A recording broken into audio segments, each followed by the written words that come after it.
really proud to be here and back in Aggie land, and we were here 2 years ago. I thought we played extremely well in the Miami Regional. A year ago was a great jumping off point for our ball club.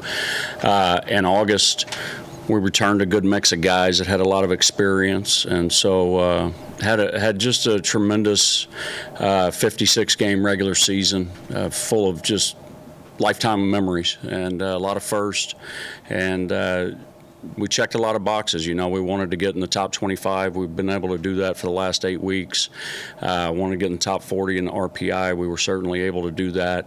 And wanted to get to 40 wins more than anything before the regular season. And this group was able to do that. And then win our league. That's always first and foremost. And fifth-rated league in America, and to win it by 3 games, 23-7 overall. I thought was just one heck of a season for these young men, and an opportunity to be one of the 64 teams left that's got a chance to get to Omaha. And this will be a great regional. A&M's got as good a ball club as they've had. I don't want to use the word ever, but maybe. We had certainly had some great teams. There was great teams before we were here, but this team looks really, really good on paper. Texas is Texas, and obviously both those teams have great coaching staffs and really, really good players. Texas has grinded all year, and they've got some toughness to them. They've got great makeup, even though they've got some younger hitters. They're super talented, and as with both teams, and they're all going to be talented on the mound. We played Grambling earlier in the year, and they do a great job. They're hot right now, and they're playing with a nothing-to-lose attitude, which is always dangerous. So I'm just proud to be here with this group of young men. This is one of my favorite teams I've ever had, and it starts with these 2 guys right here, Kyle DeBarge and LP Longben. So with that, I'll open it up. Anybody have any questions? Yeah. Anyone? We'll go back at the back. Please say your name and affiliation, too. Of course. Hey, Coach, Cliff Thornton, Fox 7 Sports in Austin. With all of the hype and all the anticipation surrounding Texas and A&M, despite I can hear you. Great. Despite that, you guys are the only team here that won a regular season conference championship. Do you feel like you guys might be a little bit overlooked and kind of fly under the radar in this region? That's fine with us. We're not looking to put a target on our back by any stretch.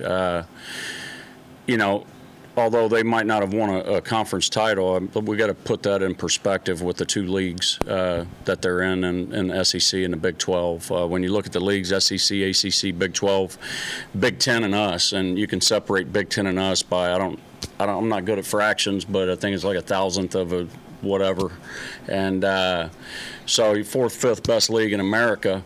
And those 2 leagues up top, those 3 leagues up top are certainly great leagues as well. And I don't think you can put any stock in that. Postseason baseball always comes down to who gets hot at the right time, who can score, who can make pitches, and who can make big plays and ride that momentum to the finish line. And been a part of teams that have done it, been a part of teams that have come up short in that quest. But anytime you're still playing this time of year, you've got a puncher's chance, and that goes for everybody. Everybody's going to be 0-0 coming into tomorrow. But you're exactly right. 2 good teams, 2 great teams, really, and great histories behind them as well. We'll go second row on the right over here. Danny Davis, the Austin American-Statesman. Matt, do you have a announced starter for tomorrow? And then going off that, as a coach, how do you weigh your rotation for a regional? What's the strategy that goes in that for you? Our starter is going to be Carson Fluno. He's probably our hottest guy coming in, and he's a senior. He's got big game experience. It's not a definitive rotation, I think, for anybody this time of year. I think you got to adjust and adapt.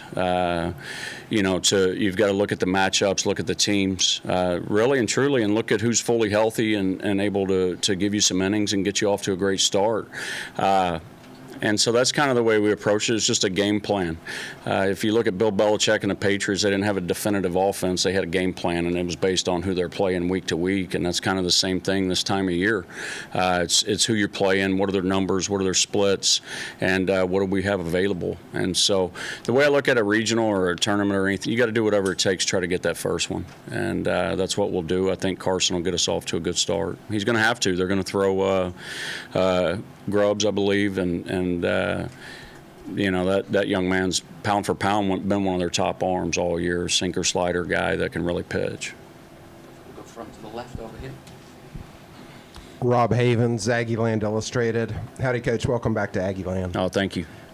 So you guys are super aggressive on the base paths, and I mean, it's tough for programs to get ready for you guys in a short period of time. Talk about your mindset as far as doing that. It's like I said, it's kind of like the pitching. It's what the game presents, and the better the competition, the fewer and further between those opportunities are, and the hardest base to steal is first. And so we've got to do a really good job of grinding out at bats, finding ways to reach base, execute, and get big two-out knocks. That's always our formula. You know, I think the aggression is based on where you're at in the game and who's at the dish, who's on base, but more than anything, your personnel. Last year we stole 166 bags and set a record.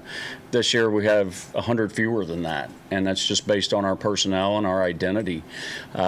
We've been able to swing the bats extremely well this year, starting with this guy, and anytime you got this guy on your team, you got a shot. So we're known for being aggressive, and I think that reputation can kind of follow you a little bit, and maybe it applies pressure even when there might not be any there. I don't know. We are aggressive team just by nature, though. We're going to play fast, hard, and loose. Go back over here to the right. Kyle, do you lean on the experiences from last year against Texas or 2 years ago against A&M, or does that not matter since too much time has passed? I'd say definitely against A&M. Obviously, the atmosphere part of it. Like I've been here. A few of our guys have been here already, and so definitely that experience helps with coming back and having to do it all over again. And then with Texas, yeah, playing them out in Miami. Thought we should have got them. Didn't get the job done. It is what it is. But now we have another opportunity to do it this year. So I definitely think playing both teams in the past helps a lot. We'll go right behind the 2 points. In the middle. Morgan Weaver with KBTX. Kyle, you just kind of touched on it a little bit, but what is hard about playing here in the atmosphere? It's 5,000, 6,000 people yelling your name, your girlfriend's name, your everything, Bubbles. I mean, I think it's pretty obvious of how it could be nerve-wracking for some people. But yeah, I just think everybody yelling at the same time in sync. Yeah. Any questions? No? Go in the middle. Kyle, I'll ask you the same question I asked Coach a minute ago. With A&M and Texas getting so much of the attention in this region, are you guys just fine kind of flying under the radar and letting them get all the attention, and you kind of use that maybe as a little bit of motivation to show people, hey, we're pretty good, and we're here too. Yeah, I mean, I'm fine with flying under the radar. And I mean, our sole focus is winning Friday night. Just beat Texas, and then we'll get the winner of the next game when it comes. But our sole focus is definitely just beating Texas. Back to the right again. We'll let LP answer a question so he's not completely bored up there. But what's been like, either watching from the dugout, seeing the show Kyle puts on at the plate, and then him playing behind you? What's that been like this season? Well, it's pretty nice when he plays behind you because as soon as the ball is hit towards him, you know it's an out, so it's pretty nice. But no, it's just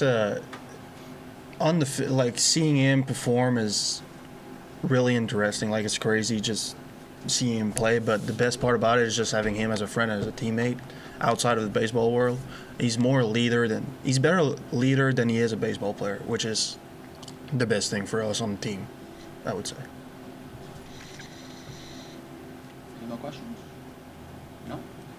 think we're all good. All right. Thank you, Thanks, guys. Appreciate it.